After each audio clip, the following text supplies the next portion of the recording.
ನಾವು ಹುಬ್ಳಿಯಿಂದ ಧಾರವಾಡಕ್ಕೆ ಬಂದು ಹೀರೋ ಶೋರೂಮ್ ಹತ್ರ ಬಂದು ಲೆಫ್ಟ್ ಟರ್ನ್ ಆಗಿ ಮತ್ತೆ ಥರ್ಡ್ ಲೆಫ್ಟ್ ತಗೊಳ್ತಾ ಇದ್ದೀವಿ.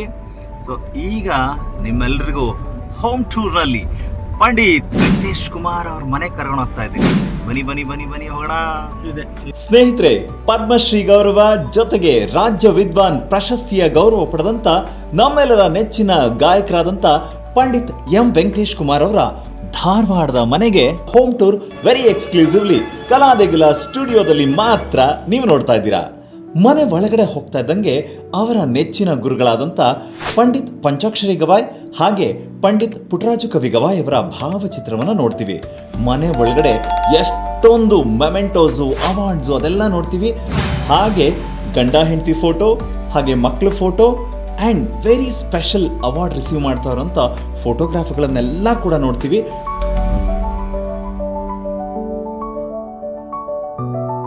ಜೊತೆಗೆ ಪದ್ಮಶ್ರೀ ಗೌರವ ಪಡಿತಾ ಇರುವಂಥ ಫೋಟೋಗ್ರಫಿಯನ್ನು ಕೂಡ ನೋಡ್ತಾ ಇದ್ದೀವಿ.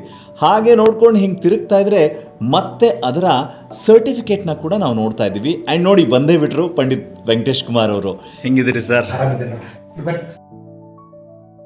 ಸ್ವತಃ ಪಂಡಿತ್ ಎಂ ವೆಂಕಟೇಶ್ ಕುಮಾರ್ ಅವರು ಅವ್ರ ಮನೆ ತೋರಿಸ್ತಾ ಇದ್ದಾರೆ. ಸೊ ನಾವು ಮನೆದೊಂದು ಜರ್ನಿ. ಸೊ ಇದೊಂದು ರೂಮ್ ಇದೆ ನೋಡಿ, ನೋಡ್ರಿ. ಇದೈತ್ ನೋಡ್ರಿ, ಇದು ಮೇನ್. ಅಬ್ಬಬ್ಬಬ್ಬಬ್ಬ,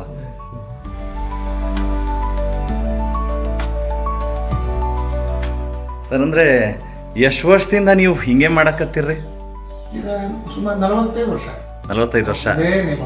ಅವರೇ ದೇವರು? ಅವರೇ ದೇವ್ರು. ನಮ್ಮ ಇಡೀ ಮನೆ ನಮ್ಮ ಮಂದಿ ಮಕ್ಕಳು ಮೊಮ್ಮಕ್ಕಳು ಮೊದಲು ಮಾಡಿ ಅವರೇ ದೇವರು ಅಂತ. ಅವರೇ ದೇವರು, ಸತ್ಯ. ಬಹಳ ಖುಷಿ ಆಗುತ್ತೆ. ನಾವರ ಹೆಚ್ಚು ಕಡೆ ಇನ್ನೊಬ್ರು ದೇವರು ಅಂತಂದೆವು. ಮನೆಗೆ ನಮ್ಮ ಹೆಣ್ಮಕ್ಳಂತೂ ಪೂರ್ವ ಯಾವ ದೇವರಿಲ್ಲ ನಮಗೆ, ಗುರುಗಳ ದೇವರು. ನೋಡಿ, ಇಲ್ಲ ಇಲ್ಲೇ ಇದ್ದಾರೆ. ಜೀವನ ಎಲ್ಲ ಇಲ್ಲೇ ಇದೆ. ಬದುಕು ನಡೆಯೋದಕ್ಕೆ ಒಂದು ಕಡೆ ಸಂಗೀತ, ಇನ್ನೊಂದು ಕಡೆ ಹೊಟ್ಟಿ ಬಟ್ಟಿಗೆ. ನಮಸ್ತೆ, ಹೇಗಿದ್ದೀರಿ? ಆರಾಮಿದ್ದೀರಿ? ನೋಡಿದ್ರ ಟಿವಿ ಮೊಬೈಲ್ ನೋಡಿರಿ. ಏನಂದ್ರೆ ವೆಂಕಟೇಶ್ ಕುಮಾರ್ ಸರ್ ಇವತ್ತು ಎಲ್ಲ ಊರಿಂದ ಊರು ತಿರ್ಗಾಡ್ಕೊಂಡು ಅವ್ರ ಆರೋಗ್ಯವಾಗಿ ಖುಷಿಯಾಗಿ ಹಾಡ್ತಾರೆ ಅಂದ್ರೆ ಅದ್ರ ಹಿಂದೆ ಇರೋ ಶಕ್ತಿ ನೀವೇನೆ. ಹಾಗಾಗಿ ನಿಮಗೆ ನಾನು ಸ್ಪೆಷಲ್ ಥ್ಯಾಂಕ್ಸ್ ಹೇಳ್ಬೇಕಮ್ಮ. ಅಲ್ಲ, ಯಾಕಂದ್ರೆ ಇಡೀ ಜಗತ್ತಿಗೆ ಒಂದು ದೊಡ್ಡ ಆದರ್ಶ ವ್ಯಕ್ತಿ ಆಗಿದ್ದಾರೆ ಅಂತ ಹೇಳಿದ್ರೆ ಅದಕ್ಕೆ ನೀವು ಮನೆಯಲ್ಲಿ ಅವ್ರನ್ನ ಎಲ್ಲಾ ರೀತಿ ಸಂಭಾಳಿಸ್ಕೊಂಡು ಸ್ಯಾಕ್ರಿಫೈಸ್ ಮಾಡಿ ಸಹಬಾಳ್ವೆಯ ಹೆಜ್ಜೆಗಳನ್ನು ಇಟ್ಟಿದ್ದೀರಲ್ಲ, ಒಬ್ಬ ಆದರ್ಶ ದಾಂಪತ್ಯ ಅಂತ ಹೇಳಿದ್ರೆ ನಿಮ್ಮಿಬ್ರು ನೋಡಿದ್ರೆ ಖುಷಿ ಆಗುತ್ತೆ. ಥ್ಯಾಂಕ್ ಯು ಅಮ್ಮ. ನಿಮ್ಮನ್ನು ಫಸ್ಟ್ ಟೈಮ್ ನಾನು ನೋಡ್ತಾ ಇರೋದು, ಭಾಳ ಖುಷಿ ಆಯಿತು. ಅಂದರೆ ಅವರ ಸಕ್ಸಸ್ ಹಿಂದೆ ನೀವಿದ್ದೀರಿ. ಥ್ಯಾಂಕ್ ಯು ಅಮ್ಮ, ಥ್ಯಾಂಕ್ ಯು. ಸಂತೋಷ. ಅಯ್ಯೋ, ಹೌದಲ್ರಿ? ನನಗೆ ಸಂತೋಷ. ಇದು ಹಿತ್ಲ. ಹೌದ್ರಿ ಹೌದು. ಇಲ್ಲಿ ಗುರುಗಳು ಪೂಜೆ ಮಾಡ್ಕೊಂಡ್ರು ಮನೆಗೆ. ಹೌದಾ? ಉದ್ಘಾಟನಕ್ಕೆ ಗುರುಗಳು ಉದ್ಘಾಟನೆ ಬಂದ್ಮೇಲೆ ನಾವು ಪೂಜೆ ಆದ್ಮೇಲೆ ಮನೆಗೆ ಬಂದಿದ್ದು. ಓಕೆ. ಆಮೇಲೆ ಅವತ್ತು ದಯಮಾಡಿಸೋ ಮುಂದೆ ಒಂದು ಪತ್ರಿ ಗಿಡ ನೀಡಪ್ಪ. ಹೌದ್ರಿ? ಬಾಯಿಗೆ ಬಂದಿದ್ರು. ಪತ್ರಿ ಗಿಡ ಅಬ್ಬಬ್ಬಬ್ಬ. ಇದು ಸಾಕ್ಷಾತ್ ನೋಡಿ, ಪಂಡಿತ್ ಪುಟ್ಟರಾಜು ಕವಿ ಗವಾಯಿಗಳು ಇಲ್ಲೊಂದು ಹಾಕಪ್ಪ ಪತ್ರಿ ಗಿಡ ಅಂತ ಹೇಳಿದ್ದು ಇವತ್ತು ಪಂಡಿತ್ ಎಂ ವೆಂಕಟೇಶ್ ಕುಮಾರ್ ಅವರ ಬದುಕು ಹೆಂಗೆ ಸಮೃದ್ಧವಾಗಿ ಬೆಳೆದಿದೆ ಹಾಗೆ ಈ ಪತ್ರಿ ಗಿಡನೂ ಕೂಡ ಅಷ್ಟೇ ಸಮೃದ್ಧವಾಗಿ ಬೆಳೆದಿದೆ. ಅಂದರೆ ಇಲ್ಲಿ ತಮ್ಮ ಗುರುಗಳನ್ನು ನೋಡ್ತಾ ಇದ್ದಾರೆ ವೆಂಕಟೇಶ್ ಕುಮಾರ್ ಸರ್. ನಿಜವಾಗ್ಲೂ ಸರ್, ಆಗಲಿ ಸರ್, ಆಗಲಿ. ನಿಮ್ಮ ಆಶೀರ್ವಾದ ಸರ್.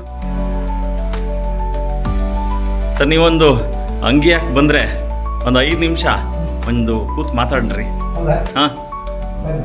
ಬನ್ನಿ.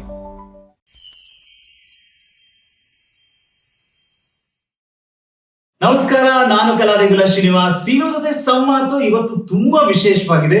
ಇಷ್ಟೂ ಜನ ಕಲಾವಿದರು ಒಟ್ಟಿಗೆ ಕೂತ್ಕೊಂಡು, ಆದ್ರೆ ಮಧ್ಯದಲ್ಲಿ ಒಬ್ಬ ದೇವರನ್ನ ಕೂರಿಸ್ಕೊಂಡು ನಾನು ಮಾತಾಡಕ್ಕೆ ಅಂತ ಹೊರಟಿದ್ದೀನಿ. ವರ್ಷ ನೀವೆಲ್ಲರೂ ಕೂಡ ನೋಡ್ತಾ ಇದ್ದಂಗೆನೆ ಒಂದ್ ಕಡೆ ಖುಷಿ, ಒಂದ್ ಕಡೆ ಸಿಕ್ಕಾಪಟ್ಟೆ ನಿಮಗೂ ಅಯ್ಯೋ ಇಂಥ ವ್ಯಕ್ತಿ ನಾನೊಂದ್ಸಲ ಮೀಟ್ ಮಾಡ್ಬೇಕು ಅನ್ನುವಂಥದ್ದು ಖಂಡಿತ ಆಗಿರತ್ತೆ. ನಾನು ಹೆಚ್ಚಿಗೆ ಏನು ಮಾತಾಡೋದೇ ಇಲ್ಲ. ಅಂದ್ರೆ ಇತ್ತೀಚೆಗಷ್ಟೇ ಕರ್ನಾಟಕ ಸರ್ಕಾರ ರಾಜ್ಯ ವಿದ್ವಾನ್ ಅನ್ನುವಂತಹ ಬಿರುದನ್ನ ನೀಡೋದು ಒಂದ್ ಕಡೆ ಆದ್ರೆ, ಈ ಮುಂಚೆಯೇ ಪದ್ಮಶ್ರೀ ಗೌರವವನ್ನು ಕೂಡ ಪಡೆದುಕೊಂಡು ವೀರೇಶ್ವರ ಪುಣ್ಯಾಶ್ರಮದ ಘನತೆಯನ್ನ ಹೆಚ್ಚಿಸುವ ಒಂದು ದೊಡ್ಡ ಶಕ್ತಿಯಾಗಿ ಪಂಡಿತ್ ಎಂ ವೆಂಕಟೇಶ್ ಕುಮಾರ್ ಅವರು ನಿರಂತರವಾಗಿ ಕಾಯಕ ಮಾಡ್ತಾ ನಂದೇನು ಅಲ್ಲ ನನ್ನ ಗುರುಗಳ ಆಶೀರ್ವಾದ ಅಂತ ಹೇಳ್ತಾರೆ. ನಾನು ನನ್ನ ಸಂಚಿಕೆ ಸಿಮಿ ಜೊತೆ ಸಂಮಾತು ಈ ಕಾರ್ಯಕ್ರಮಕ್ಕೆ ಮೊದಲಿಗೆ ನಾನು ಪಂಡಿತ್ ಎಂ ವೆಂಕಟೇಶ್ ಕುಮಾರ್ ಅವ್ರನ್ನ ಬರ್ಮಾಡ್ಕೊಳ್ತಾ ಇದ್ದೀನಿ. ಸರ್ ನಮಸ್ಕಾರ. ಸರ್ ಬಹಳ ಖುಷಿ ಆಗ್ತದೆ ನಿಮ್ಮ ಮನೇಲೆ ಕೂತ್ಕೊಂಡು ನಿಮ್ ಜೊತೆ ಮಾತಾಡೋದು. ನಾನು ಅದಕ್ಕೆ ಒಂದು ವಿಶೇಷವಾದ ಥ್ಯಾಂಕ್ಸ್ ಹೇಳ್ಬೇಕು. ಪಂಡಿತ್ ಸತೀಶ್ ಹಂಪಿಹೊಳಿ ಅವರು ಈ ನಾಡು ಕಂಡಂತ ಅಂತಾರಾಷ್ಟ್ರೀಯ ಮಟ್ಟದ ಖ್ಯಾತಿಯನ್ನ ಪಡೆದಂತ ತಬಲಾ ವಾದಕರು ನಮ್ಮ ಜೊತೆ ಇದ್ದಾರೆ. ಸರ್ ನಿಮಗೂ ಕೂಡ ನಮಸ್ಕಾರ. ಅಂಡ್ ನನ್ನೊಟ್ಟಿಗೆ ದೂರದ ಅಮೆರಿಕಾದಲ್ಲಿ ಇದ್ಕೊಂಡು ಕನ್ನಡದ ಕೆಲಸ, ಸಂಗೀತದ ಕೆಲಸ ಜೊತೆಗೆ ಸಂಸ್ಕೃತಿ ಸಂಸ್ಕಾರವನ್ನ ಬಿಂಬಿಸುವಂತ ಕೆಲಸ ಅದು ಪಂಡಿತ್ ಅಶ್ವಿನ್ ಬಾಳೆಗ ಅವ್ರು ಮಾಡ್ತಾ ಇದ್ದಾರೆ. ನಿಮಗೂ ಕೂಡ ಸ್ವಾಗತ. ನಮಸ್ಕಾರ ಸರ್. ನಾನು ವೆಂಕಟೇಶ್ ಕುಮಾರ್ ಸರ್ ಸಾಕಷ್ಟು ಕಾರ್ಯಕ್ರಮಗಳನ್ನ ನಿರೂಪಣೆ ಮಾಡಿದ್ರು ಕೂಡ ಪ್ರತಿ ಸಲ ಅವರು ಹೃದಯ ತುಂಬಿದ ಮಾತುಗಳನ್ನು ಹೇಳ್ತಾ, ನಾನು ಅವ್ರ ಮುಂದೆ ತುಂಬಾ ಸಣ್ಣವನು, ಅಂದ್ರೆ ಅವರ ಅನುಭವದಲ್ಲಿ ನೋಡಿದ್ರು ಕೂಡ ನಾನು ತುಂಬಾ ಸಣ್ಣವನು, ಇಷ್ಟಾದ್ರೂ ಕೂಡ ನನ್ನ ಅಷ್ಟೇ ಗೌರವದಿಂದ ಕಾಣ್ತಾರೆ. ಅದಕ್ಕೆ ಮತ್ತೊಂದ್ಸಲ ನಿಮ್ಗೆ ಧನ್ಯವಾದಗಳನ್ನ ತಿಳಿಸ್ತಾ ಇದ್ದೀನಿ. ಮನೆಗೆ ಬಂದ್ರೆ ಬಹಳ ಸಂತೋಷ. Thank you sir, thank you. ನನಗೆ ಅಂದ್ರೆ ಈ ಸಮಯ ಇದಕ್ಕಿದ್ದಂಗೆ ಪ್ಲಾನ್ ಮಾಡ್ಕೊಂಡು ಶುರು ಮಾಡ್ತಾ ಇದ್ದೀನಿ. ಅದಕ್ಕೆ ಸಹಕರಿಸಿದ್ರಲ್ಲ ಆರಾಮ್. ಅದ್ರ ಏನ್ರಿ ಇದೇ ಬಹಳ ಚಲೋ. ವ್ಯವಸ್ಥೆ ಮಾಡ್ಕೊಂಡು ಶೂಟ್ ಮಾಡೋದು ಬೇರೆ ಹೌದ್ರಿ, ಇದು ಸಹಜವಾಗಿ. ಹೌದ್ರಿ. ಸರ್ ಅಂದ್ರೆ ನಿಮ್ಮನ್ನ ಎಲ್ಲರೂ ಮಾತಾಡಿಸ್ತಾನೆ ಇರ್ತಾರೆ, ಕೇಳ್ತಾನೆ ಇರ್ತಾರೆ, ನೀವು ಸಂಗೀತಕ್ಕೆ ಬಂದದ್ ಹೆಂಗೆ ಅದು ಇದು ಅಂತೆಲ್ಲ ಕೇಳ್ತಾರೆ. ಯಾಕಂದ್ರೆ ನನಗೆ ಯಾಕೆ ಈ ಪ್ರಶ್ನೆಗಳು ಮತ್ತೆ ಕೇಳಬೇಕು ಅನ್ಸುತ್ತೆ ಅಂದ್ರೆ, ನಿಜವಾಗ್ಲೂ ಅವತ್ತು ನಿಮಗೆ ದಾರಿ ತೋರಿಸೋದಕ್ಕೆ ಕರ್ಕೊಂಡು ಹೋಗಿ ಆಶ್ರಮಕ್ಕೆ ಬಿಟ್ರಲ್ಲ, ಅವ್ರಿಗೊಂದು ಗೌರವ ಸೂಚಿಸೋದಕ್ಕೆ ಇದು ಒಂದು ಅನುವು ಮಾಡ್ಕೊಡ್ತಾ ಇದೆ. ಹೇಳಿ ಸರ್. ನಾನು ನೋಡ್ರಿ, ನಮ್ಮ ತಂದೆಯವರು ಸಹ ಕರ್ನಾಟಕ ಸಂಗೀತಗಾರ. ಅಪ್ಪಾಜಿ ಹೆಸರು ಮುಲೆಪ್ಪ, ತಾಯಿ ಪಾರ್ವತಮ್ಮ. ನಮ್ಮ ತಂದೆಯವರು ಆಗಿನ ಕಾಲದೊಳಗೆ 3 ವರ್ಷ ಕರ್ನಾಟಕ ಸಂಗೀತ ಕಲಿತಿದ್ರು. ಹೌದ್ರಿ? ಹೌದು, ಲೋಕ ಸಂಗೀತಗಾರರು. ಆ ಒಂದು ಪರಿಸರದೊಳಗೆ ಬೆಳೆದವ ನಾನು. ನಿಮ್ದು ಮೂಲ ಯಾವ ಊರು? ಲಕ್ಷ್ಮೀಪುರ ಅಂತ ಬಳ್ಳಾರಿ ಅಂತ. ಬಳ್ಳಾರಿ ಸಣ್ಣ ಹಳ್ಳಿ, ಬಹಳ ಸಣ್ಣ. 20 ಮನೆ ನಮ್ಮ ಊರಿಗೆ. ಹೌದಾ? 20 ಮನೆ ಊರು ನಮ್ದು ಲಕ್ಷ್ಮೀಪುರ. ಅಲ್ಲಿ ಬೆಳೆದವರು. ನಾನು ನಮ್ಮ ತಂದೆಯವ್ರ ಜೋಡಿ ಏನಾದ್ರು ಕಲಿಸ್ತಿದ್ರು ಯಾವಾಗ ಈ ರಾಗ ಹಾಡುವುದಿದ್ದ. ಆಮೇಲೆ ನಮ್ಮ ಸೋದರ ಮಾವ, ನಮ್ಮ ತಾಯಿ ತಮ್ಮ, ನಮ್ಮ ಮನೆಯವರು ಇದ್ದಾರಲ್ಲ ಅವ್ರ ತಂದೆ ಬೆಳಗಲ್ಲು ವೀರಣ್ಣ ಅಂತ ಹೇಳಿ ಆಗಿನ ಕಾಲಕ್ಕೆ ದೊಡ್ಡ ರಂಗಭೂಮಿ ಕಲಾವಿದರು. ಕಲ್ಪನಾ, ಭಾರತಿ, ಜಯಂತಿ ಅವರೊಟ್ಟಿಗೆ ನಟಿಸಿದವರು ಬೆಳಗಲ್ಲು ವೀರಣ್ಣ ಅಂತ ಹೇಳಿ ಬಹಳ ದೊಡ್ಡ ಹೆಸರು. ಆದ್ರೆ ಮುಂದೆ ಅವರು ಆ ಕಡೆ ಹೋಗ್ಲಿಲ್ಲ. ನಾಟಕ ರಂಗಭೂಮಿ ಸಂಸಾರ ಮಕ್ಕಳನ್ನು ಮಾಡಿಕೊಂಡು ಬಳ್ಳಾರಿಯಲ್ಲಿ ಹೋದ್ರು ಅವರು. ನಮ್ಮ ತಾಯಿ ತಮ್ಮ ಅವರು ನಮಗೇನ ಮಾಡ್ತಿದ್ರು. ಈಗ ನಿಮ್ಮೊಂದು ಸಂಗೀತ ಬಲ್ಲವರು ನಮ್ಮ ತಂದೆಯವ್ರು ಹೇಳರು, ಅಣ್ಣ ಮಗನ ಧ್ವನಿ ಬಹಳ ಚಲೋ ಐತಿ, ಸಣ್ಣ ಹುಡುಗ, ಅವ್ನ್ ಎಲ್ಲಾರು ನೀವು ಸಂಗೀತ ಕಲಿಸ್ತೇವೆ ಚಲೋ ಆಗ್ತೈತಿ. ನಮ್ಮ ತಾಯಿ ತಂದೆ ಪ್ರಯತ್ನ ಮಾಡಿದ್ರು. ಆದ್ರೆ ಅಲ್ಲಿ ಯಾರು ಅಲ್ಲಿ ನಮ್ಮ ಬಳ್ಳಾರಿ ಸುತ್ತಮುತ್ತ ಈ ಶಾಸ್ತ್ರೀಯ ಸಂಗೀತ ಕಲಿಸೋರು ಆಗಿನ ಕಾಲಕ್ಕೆ ಬಹಳ ಕಡಿಮೆ. ಅಲ್ಲಿ ಲೋಕಾಭಿರಾಮ್ ಅಂತ ಒಬ್ರಿದ್ರು ಬಳ್ಳಾರಿ, ಲೋಕಾಭಿರಾಮ್. ಅವರು ತಬಲಾ ಮತ್ತು ಡಾನ್ಸ್ ಕಲಿಸೋರು. ನಮ್ಗೆ ತಂದೆ ಗೊತ್ತಿದ್ದಿಲ್ಲ. ಕರ್ಕೊಂಡು ಹೋಗಿ ಮಾತಾಡಿದ್ರು. ನಾನು ಹೋಗಿದ್ದೆ, ಸಣ್ಣ ವಿಜ್ಞಾನ ಇಲ್ಲ, ನನಗೇನು, ನಾನು ನಾಟ್ಯ ಕಲಿಸ್ತೀನಿ, ತಬಲ ಕಲಿಸ್ತೀನಿ, ಗಾಯನ ಆಗಿಲ್ಲ ನಮ್ದು ವಾಪಸ್ ಬಂದ್ರಿ. ಆಮೇಲೆ ನಮ್ಮ ತಾಯಿ ನಮ್ಮ ಮಾವರಿಗೆ ಸಂಪರ್ಕ ಮಾಡಿದ್ರು. ತೈಡ್ರಿ ಅಂತೇಳಿ ವಿಚಾರ ಮಾಡಿ ಅವರು ಅಲ್ಲೇ ಸಂಗೀತ ಅಭ್ಯಾಸ ಮಾಡಿ ಬಂದಂತ ಮರಿಸ್ವಾಮಿ ಬದರಿ, ನಾಗನಗೌಡ ಸಿರಿಗೇರಿ ಅವ್ರ ಸಂಪರ್ಕದೊಳಗಿದ್ರು. ಅವ್ರು ನಾಟಕ ಒಳ್ಳೆ ದೊಡ್ಡ ಹೆಸರಿದ್ದವ್ರು. ಆಗ ಅವ್ರ ಸಂಪರ್ಕ ಮಾಡಿ ನಮ್ಮ ಅಕ್ಕನ ಮಗ ಇದ್ದಾರವ, ಬಡವರು ಇದ್ದಾರ, ಅವರು ಸಂಗೀತ ಕಲಿಸ್ಬೇಕಾಗೈತೆ, ಸೇರ್ಸಕ್ಕೆ ಸ್ವಲ್ಪ ಹೆಲ್ಪ್ ಮಾಡಬೇಕಲ್ಲ ಅಂದ್ರೆ ಬರ್ರಿ ನಮ್ಮ ಗುರುಗಳ ಆಗ ನನ್ನ ಮತ್ತು ನಮ್ಮ ಮನೆಯೊಳಗೆ ಇನ್ನೊಬ್ರು ನಮ್ಮ ತಾಯಿಯ ತಂಗಿ ಮಗ ವಿರೂಪಾಕ್ಷ ಅಂತೇಳಿ ನಮ್ಮಿಬ್ಬರನ್ನ ಕರ್ಕೊಂಡು ಹೋದಲ್ಲ. ನಮ್ಮ ತಾಯಿ ತಂದೆ, ನಾಗನಗೌಡ, ಮರಿಸ್ವಾಮಿ, ನಮ್ಮ ಮಾವ 5 ಮಂದಿ ಕರ್ಕೊಂಡು ಬರೋದು. ಶ್ರಾವಣ ಮಾಸ, ಶ್ರಾವಣದೊಳಗೆ ನಮ್ಮ ಅಜ್ಜವ್ರು ಅನುಷ್ಠಾನ ಮಾಡ್ತಾರೆ ಬೇಳೆ ಅಲ್ಲಿ ಗದಗಿನೊಳಗೆ. ಯಾವಾಗ ವಿರೋಧೊಳಗೆ ಹಾಗೆ ಶ್ರಾವಣದೊಳಗೆ ಅನುಷ್ಠಾನ, ಎಲ್ಲಿ ಹೊರಗೆ ಹೋಗೋದಿಲ್ಲ. 1.5 ತಿಂಗಳು ಅನುಷ್ಠಾನ ಪೂಜೆ ಇರ್ತದೆ. ಆ ಸಂದರ್ಭದೊಳಗೆ ನನ್ನ ಕರ್ಕೊಂಡು ಹೋದ್ರು. ಅಲ್ಲಿ ಸೀದಾ ಗದ್ದಿಗೆ ಹೊಂಟಿದ್ರು. ಗದ್ದಿಗೆ ಹತ್ರ ಹೋಗಿ ಎಲ್ಲರೂ ಕೂಡ ಅಲ್ಲೇ ನಮಸ್ಕಾರ ಮಾಡಿದ್ವಿ. ಎಲ್ಲರೂ ಮಾತಾಡಿದ್ರು. ಅವ್ರು ಶಿಷ್ಯರು ಇದ್ರಲ್ಲ, ಹಿಂಗೇನ್ರಿ ಇವ್ರು ಬೆಳಗಲ್ಲು ನಾಟಕಕಾರ, ಇವರು ಅಕ್ಕನ ಮಕ್ಕಳು ಬಹಳ ಬಡವರು ಅದಾರ, ಇಲ್ಲೇ ಆಶ್ರಮದಲ್ಲಿ ಸೇರಿಸ್ಬೇಕಂತ ಹೇಳಿ ಮಾಡಿದಾರೆ, ತಾವು ಕೃಪೆ ಮಾಡ್ಬೇಕು ಅಂತ. ಹೌದಾ, ಆಯ್ತು. ಏನ್ ಕಲಿತಾರೆ ಇವರು? ಸಂಗೀತ ಗಾಯನ ಕಲಿಬೇಕಂತ ಮಾಡ್ಯಾರ. ಹೌದಾ, ಹಂಗಾರ ಹಾಡ್ಸ್ ಅಂತ ಹೇಳಂತೇಳಿ ಅವ್ರಿಗೆ ನಮ್ಮ ಹುಡುಗ ಹಾಡಿ, ನಮ್ಮ ಬ್ರದರ್ಗೆ ಅವ ಹಾಡಿದ. ಆಯ್ತು. ಮತ್ತಿನ್ನೊಬ್ಬವೆಲ್ಲ ಇಲ್ಲೇ ನೀ ಹಾಡು, ನನಗೆ ಹಾಡ್ತಿದ್ರು.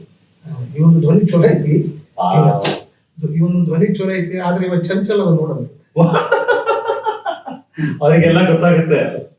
67 ಇಶ್ಯೂ ಮಾತುಗಳನ್ನ ಇವೊಂದು ಧ್ವನಿ ಚಲೋ ಐತಿ ಆದ್ರೆ ಇವಾಗ ಚಂದ ಅದ ಅವಾಗ ಎಲ್ಲಾರು ನಕ್ಕು ಆಮೇಲೆ ಆಯ್ತು ಬಿಟ್ಟು ಹೋಗ್ರಿಪ್ಪ. ಆದ್ರೆ ನಮ್ಮ ಆಶ್ರಮ ನಿಯಮ ಅದ, ನಿಮಗೆ ಗೊತ್ತದಲ್ಲ, ಒಬ್ಬ ವಿದ್ಯಾರ್ಥಿ 101 ರೂಪಾಯಿ ಕೊಡಬೇಕು. ಇಲ್ರಪ್ಪ ಅದು ನೋವು ಕೊಡ್ಲಿಕ್ಕೆ ಅಷ್ಟು ಆಗೋದಿಲ್ಲ, ಬಡವರು ಅದಾರ ಅವರು. ಈಗ ಎಲ್ಲ ನಾವೆಲ್ಲ ಬಂದಿರೋ ಅವ್ರು 3 ಎಕರೆ ಹೊಲ ಒತ್ತಿಟ್ಟು ಬಂದಿವ್. ಹಿಂಗ ನಾವೆಲ್ಲ ಕಲಿಬೇಕು, ಅದನ್ನೆಲ್ಲ ತಗೊಂಡ್ಬರ್ಬೇಕಲ್ಲ. ಹಾರ್ಮೋನಿಯಂ ಕಲಿಬೇಕು, ಹಾರ್ಮೋನಿಯಂ, ತಬಲಾ, ಆಮೇಲೆ ನಮ್ಮ ಆರ್ಮಿ ಬಟ್ಟೆ ಗಿಟ್ಟೆ ಎಲ್ಲ ಕಟ್ಕೊಳಕ್ ಟ್ರಂಕು, ನಮ್ಮ ತಾಟ, ಊಟದ ತಂಬಿಗೆ ಎಲ್ಲ ಡ್ರೆಸ್ ಎಲ್ಲ ತಗೊಂಡ್ಬರ್ಬೇಕಲ್ಲ. ಅಷ್ಟಕ್ಕೂ ನಾವೆಲ್ಲ ಇದನ್ನ ಮಾಡಿ ನಮ್ಮ ತಂದೆಯವ್ರ ವ್ಯವಸ್ಥೆ ಮಾಡಿ ಕರ್ಕೊಂಡ್ಬಂದ್ವಿ ಅಂತ ಹೇಳಿಬಿಟ್ರು ಅವ್ರಿಗೆಲ್ಲ. ಆಯ್ತಪ್ಪ ಹಂಗಾರೆ ನಮ್ಮ ನೇಮ್ ಅದ ನೋಡು, ಕನಿಷ್ಠ ಒಬ್ಬೊಬ್ರಿಗೆ 65 ರೂಪಾಯಿ ಕೊಡಬೇಕು. ಆಯ್ತು ಕೊಡ್ಬೇಕು, 130 ರೂಪಾಯಿ ಇಬ್ಬರಿಗೆ ಫೀಸ್. ಹೌದಾ? 12 ವರ್ಷ ಸಂಗೀತ, ಪ್ರಸಾದ, ವಿದ್ಯೆ, ವಸತಿ. 12 ವರ್ಷ. 12 ವರ್ಷ ಸುದೀರ್ಘವಾದ ತಪಸ್ಸು. ನಾವು ಕೊಟ್ಟಿದ್ದು ಬರೀ 65 ರೂಪಾಯಿ ಕಾಣಿಕ ಅಷ್ಟೇ. ಸರಿ ಸರ್, ಫಸ್ಟ್ ನಿಮ್ಮನ್ನ ಅಂದ್ರೆ ಈಗ ನಾವು ಇವತ್ತಿನ ಟ್ರೆಂಡ್ ಅಲ್ಲಿ ಹೇಳ್ಬೇಕು ಅಂದ್ರೆ ಒಂದು ಆಡಿಷನ್ ಮಾಡ್ತಾರೆ ಅಂತಾರಲ್ಲ, ಬಂದಾಗ ನಿಮ್ ಧ್ವನಿ ಹೆಂಗಿದೆ ಏನು ಅಂತ ಕೇಳಕ್ಕೆ, ಹಂಗೆ ನಿಮ್ಗೂ ಅವತ್ತು ಹಾಡ್ಸಿದ್ರಲ್ಲ, ಏನ್ ಹಾಡಿದ್ರಿ ಅವತ್ತು? ಅವಾಗ ನಾನು ಒಂದು ನಾಟಕದ ಪದ ಹಾಡಿದೆ. ಹಾಡ್ರಿ ಸರ್. ಅದು ಹಾಡು ಇಲ್ಲ ನನಗೆ, ಅದನ್ನ ನೆನಪು ಮಾಡಿಕೊಂಡು ಬರೋವಲ್ಲ. ಅಯ್ಯೋ, ಅವಾಗ ನಾಟಕ ಪದಗಳೆಲ್ಲ ಸೇಮ್ ಶಾಸ್ತ್ರೀಯ ಸಂಗೀತ ಒಂದು ಚೀರ್ ಇದ್ದಂಗೆ ಇರ್ತಿದ್ರು. ಪೌರಾಣಿಕ ನಾಟಕಗಳು ರಾಗಧಾರಣೆ ಎಲ್ಲ ಅದು ರಾಗನೂ ಗೊತ್ತದ ನನಗೆ. ಹಮೀರ್ ರಾಗದೊಳಗೆ ಇರ್ತದ. ನಮ್ಮ ಸೋದರ ಮಾವ ನಾಟಕ ಕಳಿಸಿದ್ದಲ್ಲ, ಆ ಹಾಡು ನಾನು ಕಲ್ತಿದ್ದೆ. ಅದನ್ನ ಹಾಡದ್ ಕೂಡ ಅದನ್ನ ಹಾಡಿದೆ. ಆ ಹಾಡಿನ ಒಂದು ಲೈನ್ ನೆನಪಾದ್ರೆ ನನಗೆ ಮುಂದೆಲ್ಲ ಬರ್ತದೆ, ನೆನಪಾಗ್ಬಾರ್ದು ಅದು. ರಾಗನಾದ್ರೂ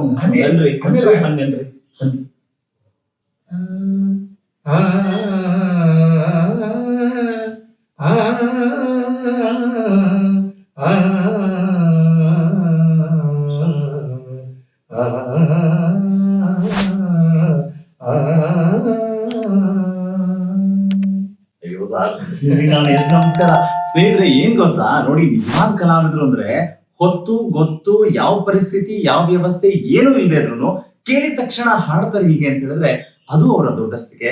ನಿಜವಾಗ್ಲೂ ವೆಂಕಟೇಶ್ ಕುಮಾರ್ ಅವ್ರಿಗೆ ನಾನು ಯಾವಾಗ್ಲೂ ವೇದಿಕೆಯಲ್ಲಿ ಹೇಳ್ತಾ ಇದ್ದೀನಿ, ಎಂ ಅಂತ ಇನ್ಶಿಲ್ ಅವ್ರ ಅಪ್ಪನ ಹೆಸರು ಊರ ಹೆಸರು ಸೇರಿದ್ ಬಂತ ನನಗೆ ಗೊತ್ತಿಲ್ಲ, ಆದ್ರೆ ಎಂ ಅಂದ್ರೆ ನಿಜವಾಗ್ಲೂ ಭಗವಂತ ಅವ್ರಿಗೆ ಅನುಗ್ರಹ ಮಾಡಿರೋದು ಅಂದ್ರೆ musically you are always into music ಅನ್ನೋ ತರನೇ ಎಂ ಅಂತ ಸೇರ್ಕೊಂಡ್ತಾ ಇದೆ. ಸರ್ ಸರಿ, ನನಗೇನೊಂದು ಕುತೂಹಲ ಅಂತ ಹೇಳಿದ್ರೆ, ಯಾವಾಗಲೂ ಒಂದ್ 2 ಸನ್ನಿವೇಶದಲ್ಲಿ ಪಂಡಿತ್ ಪುಟ್ಟರಾಜು ಕವಿಗವಾಯಿ ಅವ್ರನ್ನ ಭೇಟಿಯಾಗೋ ಅವಕಾಶ ಸಿಕ್ತು. ಆದ್ರೆ ನೀವು 12 ವರ್ಷ ಅವ್ರ ಜೊತೆಗಿರ್ತೀರಿ ಅಂದ್ರೆ ಎಂತ ಸೌಭಾಗ್ಯ, ನಡೆದಾಡೋ ದೇವ್ರು. ಅವ್ರ ಬಗ್ಗೆ ಹೇಳಿ ಸರ್. ನೋಡ್ರಿ, ಅವ್ರ ಬಗ್ಗೆ ಹೇಳ್ಬೇಕಂದ್ರೆ ನಮ್ಗ ಎಷ್ಟು ಹೇಳಿದ್ರು ಕಡಿಮೆ, ಎಷ್ಟು ಹೇಳಿದ್ರೆ ಕಡಿಮೆ. ಗ್ವಾಲಿಯರ್ ಮತ್ತು ಕಿರಣ ಗ್ರಾಂಡ್ ಕಲಿಸಿದ್ರು.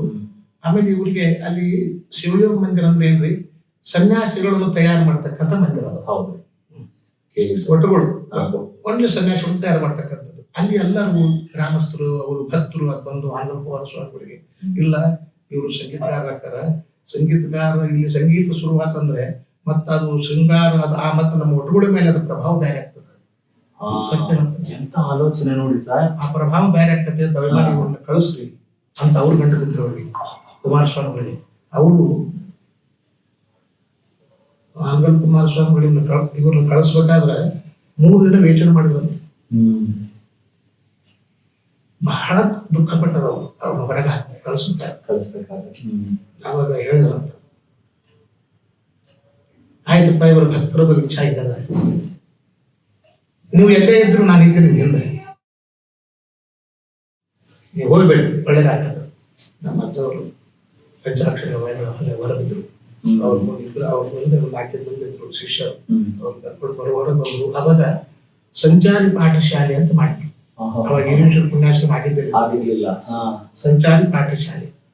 ಆ ಹಳ್ಳಿಗೆ ಎಲ್ಲಿ ಸಂಗೀತ ಕೇಳ್ತಾರೆ ಅಲ್ಲಿ ಅದು ಯಾವುದೋ ಒಂದು ದೇವಸ್ಥಾನ, ಮಠಮಾನ್ಯಗಳು ಯಾರು ಜಾಗ ಕೊಡ್ತಾರ ಅವ್ರಿಗೆ ಅಲ್ಲಿ ಉಳ್ಕೊಂಡು ಅಲ್ಲೇನ ಮಕ್ಕಳಿಗೆ ಪಾಠ ಮಾಡಿ ಆ ಊರಲ್ಲಿ ಕೊಡ್ತಕ್ಕಂಥ ದವಸ ಧಾನ್ಯಗಳು ತಗೊಂಡು ಇವತ್ತು ಇದನ್ನ ಯಾರು ಮಾಡ್ತಾರೆ? ಯಾರು ಮಾಡ್ತಾರೆ ಸರ್? ನಿಜವಾಗ್ಲೂ ಸ್ನೇಹಿತರೆ, ಕೆಲವು ವಿಚಾರಗಳನ್ನ ನಾನು ಮತ್ತೆ ಅಂದ್ರೆ ಸರ್ ಹೇಳಿದ್ಮೇಲೆ ಹೇಳಲೇಬೇಕು. ಯಾಕಂದ್ರೆ ಇವತ್ತು ಸಂಗೀತದ ಪರಂಪರೆಯಲ್ಲಿ ಅಥವಾ ಯಾವುದೇ ಪರಂಪರೆಯಲ್ಲಿ ಇರೋರಾದ್ರೂ ಕೂಡ ನಾವು ಗ್ರಹಿಸಬೇಕಾಗಿರೋದು, ಗಮನಿಸಬೇಕಾಗಿರೋದು, ಅಳವಡಿಸ್ಕೊಳ್ಬೇಕಾಗಿರೋದು ಅಂದ್ರೆ ಒಂದು ಸನ್ಯಾಸತ್ವದ ಮೂಲ ತತ್ವ ಏನಿದೆಯಲ್ಲ, ಆ ತತ್ವಕ್ಕೆ ಚ್ಯುತಿ ಬರಬಾರದು ಅಂತ ಇಂಥ ಪ್ರತಿಭಾವಂತ ವಿದ್ಯಾರ್ಥಿಗಳನ್ನ ಅಲ್ಲಿಂದ ಹೊರಗಡೆ ಕಳಿಸ್ಬೇಕಾದ್ರೆ ಅಲ್ಲಿನ ಪಾವಿತ್ರತೆ ಕಾಪಾಡಬೇಕು. ಯಾವುದೇ ರೀತಿಯ ಭಾವನೆಗಳು ಬೇರೆ ರೀತಿಯಾಗಿ ನವರಸಗಳಿಂದ ಗರಿಗೆದರಬಾರದು, ಅಲ್ಲಿ ಅದೇ ಕಾಪಾಡಬೇಕು ಅನ್ನೋದು ಒಂದು ಉದ್ದೇಶ.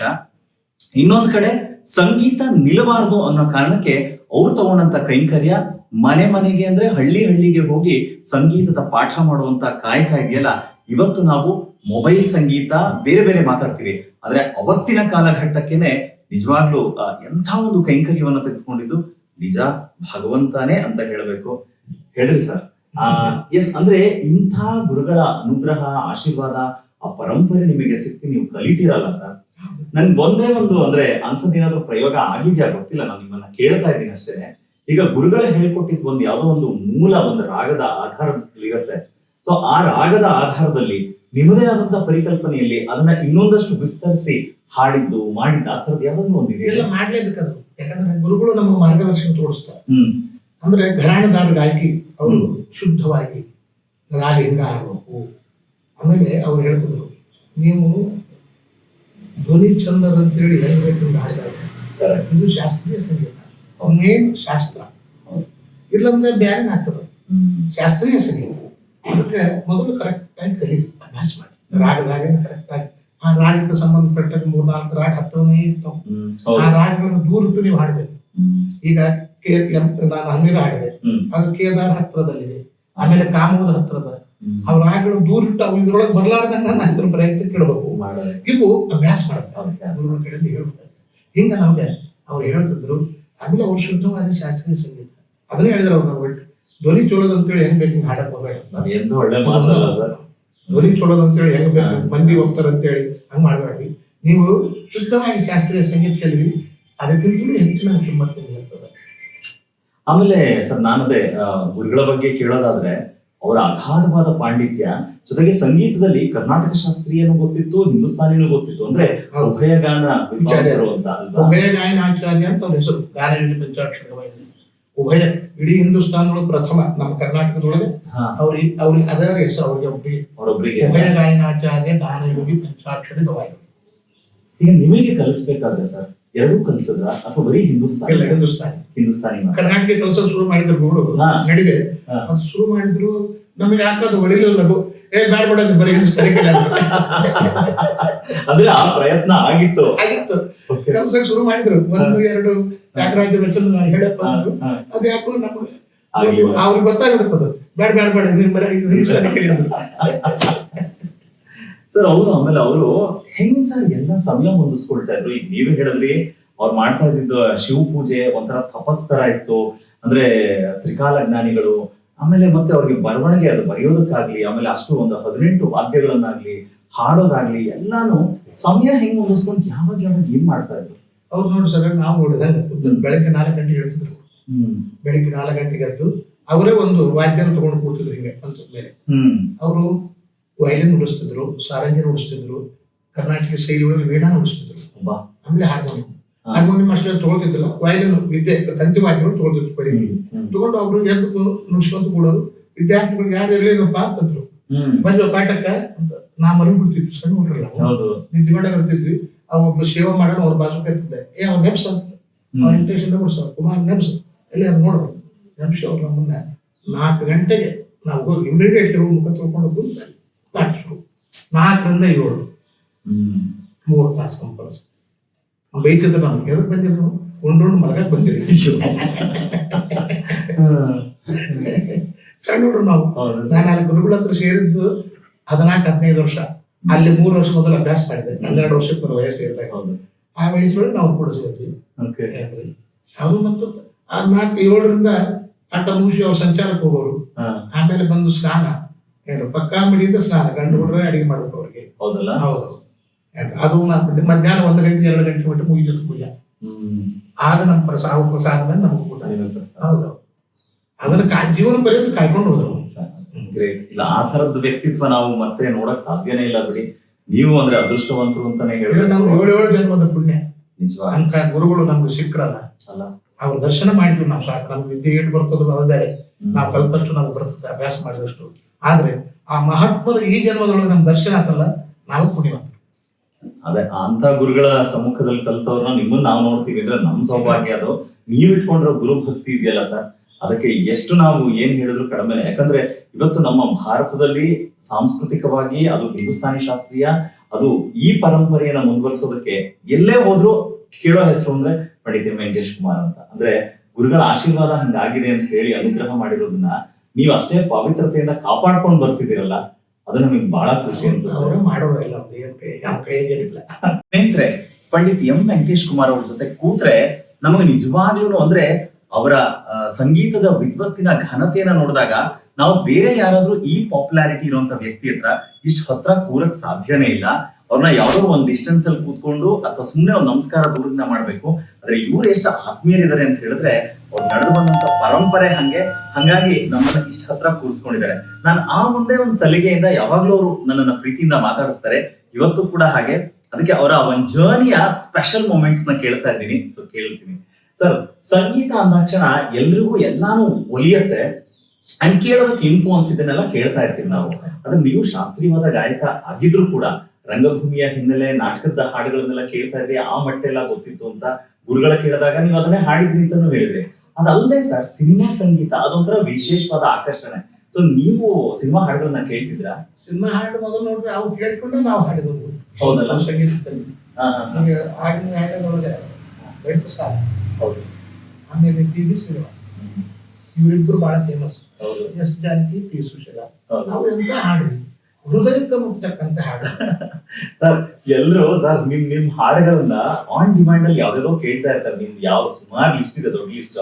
ಸೊ ಯಾವ್ದಾದ್ರು ಸಿನಿಮಾ ಹಾಡು ನಿಮ್ಗೆ ನೆನಪಿದ್ಯಾ? ನೀವು ಅವಾಗ ನಾನು ಅವಾಗೆಲ್ಲ ಅವನ್ನ ಗುರುಗುರಿಸ್ತಿದ್ದೆ. ಈಗ ಒಂದ್ ಚೂರ್ ಲೈನ್ ಒಂದ್ ಲೈನ್ ಹೇಳ್ತೇನೆ. ಬದುಕಿದೆನು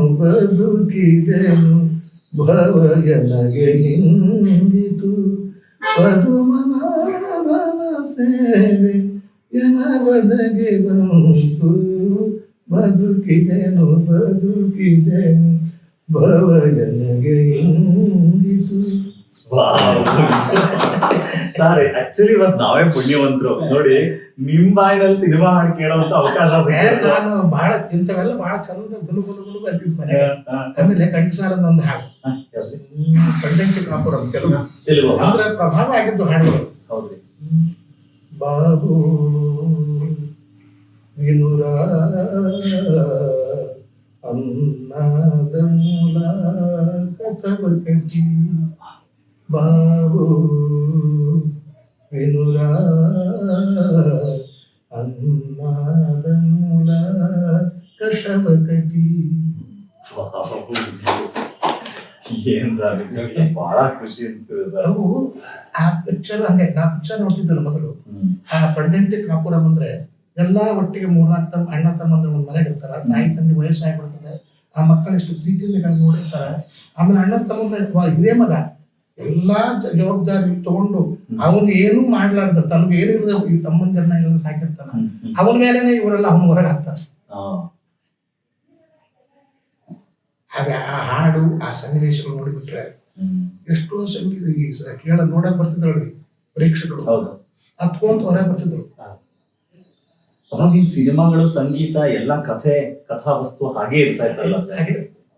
ನಾವು ಸಣ್ಣ ಹುಡುಗದಾಗ ಇವೆಲ್ಲ ನೋಡ್ಕೊಂಡು ಸಾಲಕ್ಕೆ ಅವ್ರ ಹೆಸರು, ಮೂಲ ಹೆಸರು ವೆಂಕಟಸ್ವಾಮಿ. ಘಂಟಸಾಲ ಹೆಸರು ಅವ್ರು ಕಳಿಸಿದ್ರು ನಾನು. ಹೌದಾ?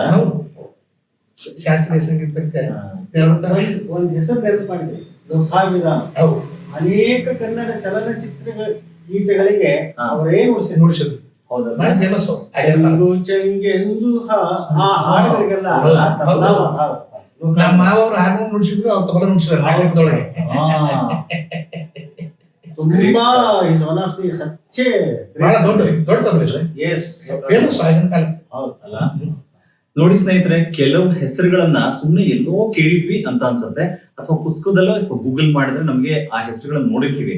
ಆದ್ರೆ ಸಾಕ್ಷಾತ್ ಅವರ ಜೊತೆಗೆ ಬೆಳೆದು ಬಂದಂತ ವಾತಾವರಣದ ನೆನಪುಗಳನ್ನ ವೆಂಕಟೇಶ್ ಸರ್ ಹೇಳ್ತಾ ಇರಲ್ಲ, ಬಹಳ ಖುಷಿ ಅನ್ಸುತ್ತೆ.